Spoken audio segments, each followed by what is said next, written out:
दोस्तों नमस्कार। स्वागत है आपका हमारे इस YouTube मंच पर।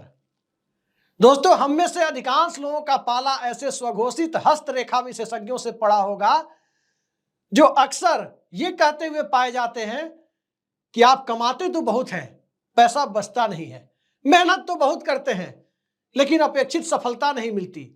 आप हमेशा लोगों के बारे में अच्छा सोचते हैं, लेकिन कुछ लोग ऐसे हैं जो आपके बारे में बुरा सोचते हैं। और ये सब सुनकर लोगों को लगता है कि अरे ये बात तो सही कह रहा है, इसको पूरी कुंडली की जानकारी है। मेरे ये हाथ देखकर, फेस रीडिंग कर इतना कुछ बता सकता है। फिर उसके बाद इस तरह के लोगों की दुकानदारी चलती है, धंधा चलता है। ऐसे लोग सामान्य लोग तो होते ही हैं, लेकिन कुछ बड़े लोग भी होते हैं। देश के प्रधानमंत्री नरेंद्र मोदी ने खुद ही एक वाकया सुनाया था कि जब ट्रेन में सीट नहीं मिलती थी तो वो लोगों के हाथ देखना शुरू कर देते थे, और जब हाथ देखते थे तब लोग कहते थे आइए पंडित जी, सीट दे देते थे। पूरी भीड़ में उनको लोग सीट दे देते थे, हाथ भी दिखाते थे, सीट भी देते थे, और पूरी इज्जत के साथ सफर भी उनका कट जाता था। अब इसी तरह का धंधा इलेक्शन मैनेजमेंट में शुरू हो गया है। चुनाव प्रबंधन नाम की एक नई कला विकसित हो गई है। हरियाणा का चुनाव चल रहा है, और हरियाणा के चुनाव के दरमियान जो एक नई चीज देखने को आ रही है, वो नई चीज ये है कि पार्टी कोई भी हो, चाहे कांग्रेस हो, भाजपा हो, चौटाला की पार्टी हो, बसपा हो, या कोई और पार्टी हो, हर पार्टी में ऐसे कैंडिडेट्स की भरमार है जो इलेक्शन मैनेजमेंट करने वाले नौजवानों को ढूंढ रहे हैं। लोग कहते हैं नरेंद्र मोदी ने रोजगार नहीं दिया। लोग कहते हैं नरेंद्र मोदी के शासनकाल में इस देश में बेरोजगारी चरम पर पहुंच गई। लेकिन आपको जानकर हैरत होगी, सपने बेचने वाला एक ऐसा रोजगार नरेंद्र मोदी के शासनकाल में इलेक्शन मैनेजमेंट के नाम पर खड़ा हुआ है जिस सेक्टर में वाकई काफी तरक्की हुई है। और जो टोलियां घूमती है, ऐसी छोटी छोटी कंपनियों के नाम पर जो टोली घूमती है इलेक्शन मैनेजमेंट की, आज मैं उसका कच्चा चिट्ठा आपके सामने रखता हूं कि किस तरह से ये हस्तरेखा विशेषज्ञ की तरह कैंडिडेट को उसके क्षेत्र की पूरी कुंडली बताते हैं। मतलब जो कैंडिडेट पिछले 5 साल, 10 साल, 20 साल से क्षेत्र में मेहनत कर रहा है, वो अपने क्षेत्र को उतना नहीं जानता।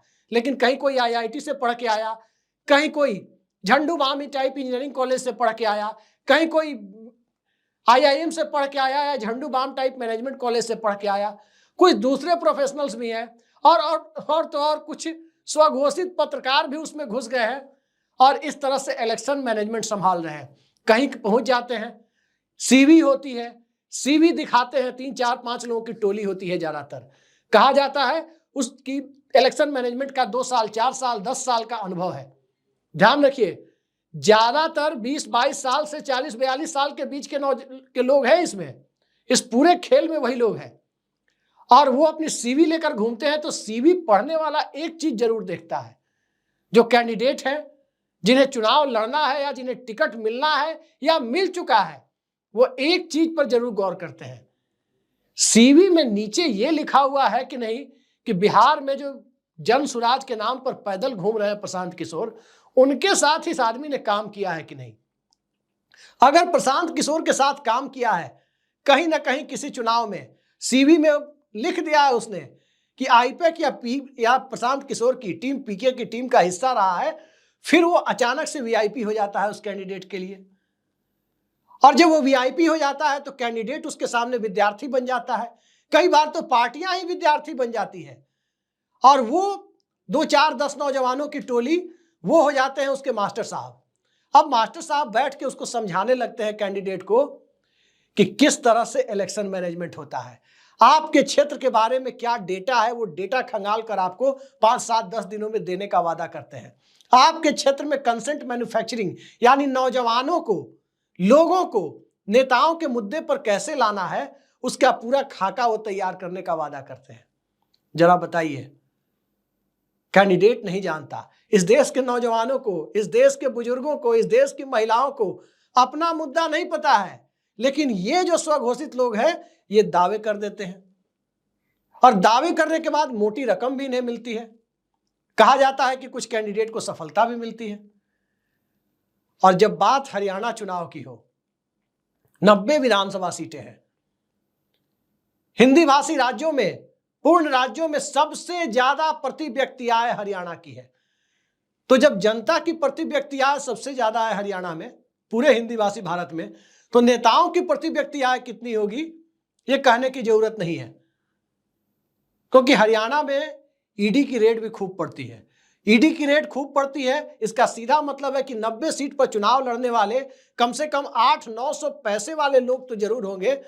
इस तरह के लोग जिनके यहाँ ईडी भी दावत खाने पहुंचती हो और जिनके यहाँ अपने काम धंधे को लेकर अपने लिए बड़ा ही आसान सा आसामी समझकर इस तरह से इलेक्शन मैनेजमेंट, चुनाव प्रबंधन करने वाले लोग भी पहुंचते हैं। हरियाणा के चुनाव में भी ये खेल खूब हो रहा है, क्या शहरी क्षेत्र क्या ग्रामीण क्षेत्र। किसानों का मुद्दा अलग है, महिलाओं का मुद्दा अलग है, नौजवानों का मुद्दा अलग है, अग्निवीर का मुद्दा अलग है और तमाम दूसरे मुद्दे महंगाई बेरोजगारी के हैं वो अलग है। अब इन मुद्दों में किस सीट पर किस कैंडिडेट के लिए कौन सा मुद्दा सबसे प्रभावी है, वो पार्टी के कार्यकर्ता और ऐसे लोग कैंडिडेट उन्हें जितना खुद नहीं पता है, ये प्रोफेशनल्स जाके 5 दिन में कैंडिडेट को बता देंगे कि आपको इस मुद्दे पर जुबान खोलनी है, इस मुद्दे पर बोलना है, इस तरह के कपड़े पहनने हैं, इस तरह से मुट्ठी भींचनी है, इस नेता को टारगेट करना है, इस नेता पर सॉफ्ट रहना है और इस नेता को थोड़ा सह थोड़ा मात देने का काम करना है। ये लोग बताएंगे। वाकई भारतीय राजनीति बड़े ही विचित्र दौर में पहुंच गई है, जहां नेताओं को प्रशिक्षण देने जैसी कला विकसित करने का दावा करने वाले लोग काम कर रहे हैं। हजारों की संख्या में ऐसे नौजवान अपने प्रोफेशनल करियर को छोड़कर इलेक्शन मैनेजमेंट में लगे हैं। बताइए कितना अच्छा धंधा चल रहा है। कम से कम नेताओं को कोई तो सिखा रहा है कि आप इस लायक नहीं है चुनाव लड़ने के, आपको जनता की समस्याएं नहीं पता है, हमारे जैसे लोग बताएंगे, हमारी प्रोफेशनल टीम बताएगी। ये काम नेताओं को बताने के लिए एक टीम तो आ गई है। और ऊपर से नरेंद्र मोदी जी क्या कह रहे हैं, उनकी सरकार क्या कह रही है, 1 नेशन 1 इलेक्शन लेकर आ जाएंगे। 1 नेशन 1 इलेक्शन लेकर नरेंद्र मोदी जब आ जाएंगे तो इस रोजगार का क्या होगा, जो ये रोजगार मिला हुआ है। सारा इलेक्शन एक ही साथ हो जाएगा, एक ही बार में हो जाएगा। तब तो इस तरह के रोजगार वाले लोग, इस तरह से काम करके ठीक ठाक पैसा कमाने वाले लोग, ये 5 साल के लिए बेरोजगार हो जाएंगे। फिर इन्हें कौन पूछेगा। कम आय वाले राज्यों की गिनती अगर आप करें, वहां पर क्या होता है, इस तरह से इलेक्शन मैनेजमेंट का दावा करने के नाम पर वो 4 नौजवान पकड़ लेते हैं। कहीं कोई होली दिवाली की मुबारकबाद दे देगा, कहीं कोई कुछ कर देगा, कहीं कोई किसी को ईद मुहर्रम की मुबारकबाद दे देगा। ईद मुहर्रम पर नेताजी को टोपी पहना देनी है फोटो में और पोस्टर बना के फेसबुक, ट्विटर और जगह जगह लगा देना है। 2-4 चौक चौराहों पर भी लगवा देना है। दुर्गा पूजा है, उसमें गेरुआ पहना देना है नेताजी को और वो पोस्टर लग जानी है अलग अलग। तो जो थोड़े से गरीब राज्य है, आर्थिक रूप से विपन्न राज्य है, वहां के नेताओं की आर्थिक हैसियत भी कम से कम आर्थिक रूप से संपन्न राज्यों की तुलना में कमजोर है।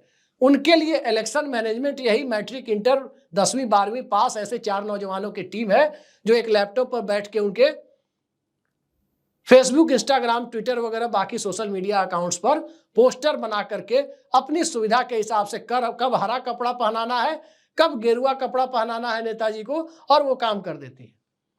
इति श्री रेवा खंडे उनकी वहीं पर हो जाती है उस मामले में। लेकिन जब इलेक्शन मैनेजमेंट की बात आ रही है और जिस तरह से 2014 के चुनाव के बाद इस देश में एक माहौल बनाया गया, उस माहौल में बताया गया कि बिहार के बक्सर इलाके से आने वाला एक नौजवान अमेरिका से नौकरी छोड़कर आया है और उसी ने नरेंद्र मोदी को प्रधानमंत्री बना दिया। उसी ने चाय पर चर्चा करवा दी, उसी ने अच्छे दिन की बात कर दी और उसी ने मनमोहन सिंह के खिलाफ जो माहौल था उसको मोदी के पक्ष में कैश करवा दिया। पूरे देश में एक ऐसा ढिढोरा पीटा गया, उस ढिढोरे को देखकर याद आता है 1999 का क्रिकेट वर्ल्ड कप। 1999 के क्रिकेट वर्ल्ड कप को जब आप याद करेंगे, उस वक्त पिछले 5-6 सालों से दक्षिण अफ्रीका को कोचिंग दे रहे बॉब वुल्मर दक्षिण अफ्रीका का कॉन्ट्रैक्ट खत्म होने के बाद रिटायर हो रहे थे।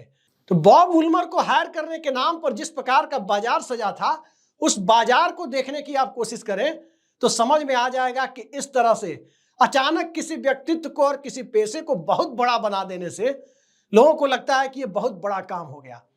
मतलब उस दौर में जिस तरह पाकिस्तान की एक महान क्रिकेट टीम थी, जिसमें इंजमामुल हक, सईद अनवर, सकलैन मुश्ताक, वसीम अकरम, वकार यूनुस, एक से एक बड़े क्रिकेटर थे, यूसुफ योहाना, अब्दुल रज्जाक, वो इस लायक नहीं थे कि वर्ल्ड कप जीत सके या बड़े टूर्नामेंट में खेल सके। उन्होंने हायर कर लिया किसे? बॉब वुल्मर को, कि बॉब वुल्मर कोचिंग देंगे। वही स्थिति आज की तारीख में राजनीतिक दलों की है। राजनीतिक दलों का खुद पर कॉन्फिडेंस खत्म होता जा रहा है। राजनीतिक नेताओं और कार्यकर्ताओं को लगता है कि बदलते हुए दौर की जरूरतों को समझ पाने में वो नासमझ है। जो राजनेता, जो पॉलिटिकल पार्टी इस देश के मिजाज को समझ पाने में खुद को नासमझ महसूस करती है, क्या उसे राजनीतिक कार्यकर्ता के तौर पर चुनाव लड़ने और लड़ाने का दावा करने और इस देश की समस्याओं को सुलझाने का कोई नैतिक हक है? कि उसे 4 प्रोफेशनल आकर के जिताएंगे, उसके साथ कोई एक टोली लग जाएगी जो उसके इलाके की समस्या में कहां बोलना है, कहां नहीं बोलना है, कहां किस नेता पर आक्रामक होना है, किस विपक्षी नेता पर सॉफ्ट रहना है, ये सारी चीजें उसे बताएगी। अगर ये स्थिति इस देश की राजनीति में आ गई है तो निश्चित तौर पर हरियाणा का चुनाव उससे अछूता नहीं है।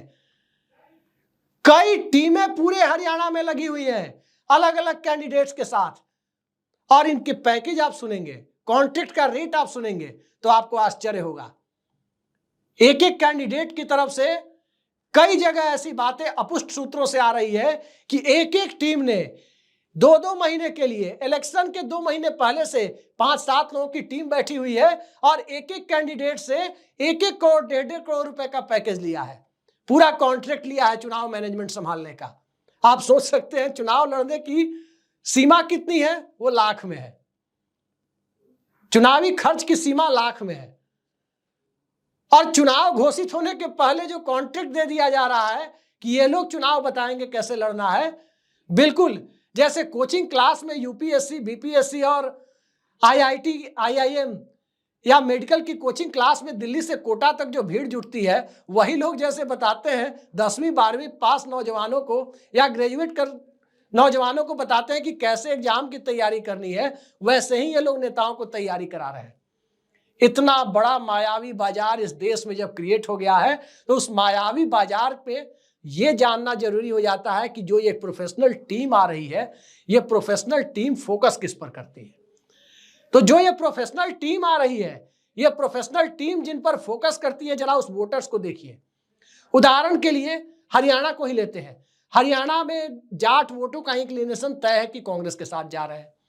जाटों के अलावा जो किसानों के मुद्दे पर जो जागरूक समाज है, किसानी जिसके बीच बड़ा मुद्दा है, वो वोटर कांग्रेस के साथ जा रहा है, ऐसी चर्चा है। दलित वोटर्स का बड़ा हिस्सा कांग्रेस के साथ जा रहा है। ठीक इसी तरह शहरी वोटर्स और कुछ और वोटर्स हैं, पंजाबी वोटर्स, जो कहा जा रहा है भाजपा के प्रति झुकाव रखता है। लेकिन क्या हरियाणा में इतने ही लोग हैं? जी नहीं। जिनकी पॉलिटिकल लाइन क्लियर है वो तो क्लियर है। मसलन बिहार की बात करें तो मुस्लिम यादव की पॉलिटिकल लाइन क्लियर है कि एमवाई समीकरण कहां जाएगा। यूपी में मुस्लिम यादव की पॉलिटिकल लाइन क्लियर है कि कहां जाएगा, सवर्ण कहां जाएगा, उसकी पॉलिटिकल लाइन क्लियर है। दलित वर्ग का बड़ा हिस्सा, उसकी डोमिनेंट कम्युनिटी कहां जाएगी यूपी बिहार में, उसकी पॉलिटिकल लाइन क्लियर है।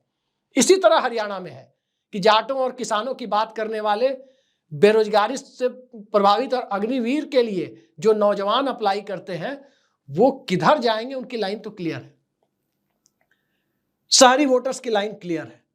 लेकिन इसके अलावा भी जो फ्लोटिंग वोटर्स हैं, वो फ्लोटिंग वोटर्स का मुद्दा क्या है, और उन मुद्दों को लेकर जो कैंडिडेट चुनाव लड़ रहा है, जिसने प्रोफेशनल टीम हायर की है, उस प्रोफेशनल टीम को इस बात की जानकारी जो होने का वो खुद दावा करती है कि उसके पास ये जानकारी है कि इस विधानसभा में ये समुदाय, चाहे वो जाति के आधार पर हो, चाहे धर्म के आधार पर हो, चाहे वर्ग विशेष के आधार पर हो, चाहे उम्र सीमा के आधार पर हो, चाहे मुद्दे के आधार पर हो, किसी भी परिस्थिति, किसी भी आधार पर जो एक वोट बैंक है, और वो वोट बैंक अनिश्चय की स्थिति में है कि उसे जाना किधर चाहिए, तो उसके लिए ये स्वघोषित विशेषज्ञ, जिसे प्रोफेशनल टीम कहते हैं, इलेक्शन मैनेजमेंट करने वाली टीम, वो बताते हैं कि आपको इस वोटर को टारगेट करने के लिए ये कहना है। आपके जो बड़े नेता क्षेत्र में आएंगे उनकी जुबान से यह बात निकलनी चाहिए। अब इसके लिए भी टीम हायर करने की जरूरत पड़ रही है। पुराने जमाने में घर में छोटे बच्चों को खुद से लोग पालने में पाल लेते थे। अब आज के जमाने में बेबी केयर का जमाना आ गया है कि बच्चा पालने के लिए भी लोग बाहर से बुलाए जा रहे हैं, जो सुबह से शाम तक घर में बच्चा पालने का काम करते हैं। वही काम इलेक्शन मैनेजमेंट के नाम पर चल रहा है, और इलेक्शन मैनेजमेंट के नाम पर इस देश में एक जो रोजगार खड़ा हुआ है, उस रोजगार में एक देवता तो बना ही दिया गया है। यह अलग बात है कि भारत जैसे देश में इलेक्शन मैनेजमेंट नाम की कोई चीज नहीं होती। जिन्हें ये लोग देवता बनाकर सीवी में जिक्र करते हैं कि अमुक व्यक्ति के साथ काम किया है, उनकी हालत क्या है। वो खुद गए थे शरद पवार को इलेक्शन मैनेजमेंट सिखाने। क्या हुआ? कहा गया कि 6-7 घंटे तक पूरी अलग अलग 600-700 स्लाइड दिखाई गई कांग्रेस को। ऐसे होगा? क्या हुआ उनका? इलेक्शन मैनेजमेंट सिखाया नहीं जा सकता। चुनाव लड़ने वाले लोग जिन्हें मुद्दे की जानकारी नहीं है इलाके की, जिन्हें राष्ट्र राज्य अपने क्षेत्र की समस्याओं से अवगत नहीं है, उसके वोटर्स के मिजाज से अवगत नहीं है, उस तरह से लोग अगर बाहर से आके इलेक्शन मैनेजमेंट संभाले, निश्चित तौर पर भारत जैसे देश में लोकतंत्र के लिए एक हास्यास्पद स्थिति मानी जाएगी, जहां चुनाव लड़ना एक बिल्कुल रॉ वर्क समझा जाता था। एक ऐसा वर्क जिसमें घुट्टी में पिसा हुआ पॉलिटिशियन खांटी राजनीतिक की चुनाव लड़ता था। लेकिन आज टाई सूट लगाकर लोग चुनाव लड़ने जाते हैं। आज चुनाव लड़ने वाले उनकी प्रोफेशनल टीम आकर बताएगी। अब देखिए प्रोफेशनल टीमें, क्या कांग्रेस, क्या भाजपा, क्या छोटे दल, सब हरियाणा में प्रोफेशनल टीम हायर करके बैठे हुए हैं, मोटा पैकेज भी दे रहे हैं। चलिए, किसी की कमाई तो आज के दौर में हो रही है, कोई तो कमा रहा है, अन्यथा बेरोजगारी के आलम में कमाई जब सबकी बंद है, कम हो चुकी है, वहां कोई अगर कमा रहा है तो निश्चित तौर पर इसको अप्रिशिएट किया जाना चाहिए, इसकी प्रशंसा की जानी चाहिए। लेकिन राजनेताओं के ऊपर बिल्कुल हस्तरेखा विशेषज्ञों की तरह अगर ये हावी होते हुए नजर आए हैं, तो ये चुनाव के लिए, लोकतांत्रिक परिवेश के लिए और लोकतंत्र के महापर्व के लिए निश्चित तौर पर एक शुभ संकेत नहीं कहा जा सकता। आज के लिए इतना ही। नमस्कार।